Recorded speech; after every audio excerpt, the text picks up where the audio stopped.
ছিল, এই ব্যক্তি মারা গেছে, তার স্ত্রীর গর্ভে সন্তান, তার সন্তান ভূমিষ্ঠ হয়েছে,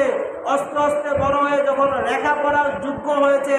আজকে তার সন্তান মক্তবে গিয়ে মাদ্রাসায় গিয়ে প্রথম সবাব নিয়েছেন, প্রথম কোরআন তেলাওয়াত করার চেষ্টা করেছেন, আর প্রথমে তেলাওয়াত করেছেন বিসমিল্লাহি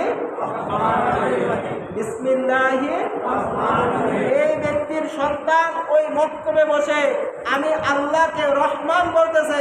আমি আল্লাহকে রহিম বলতেছে,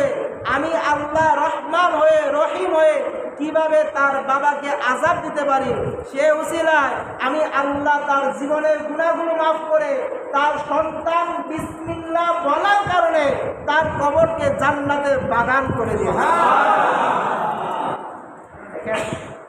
আমরা সবাই তো বিয়ে শাদী করি,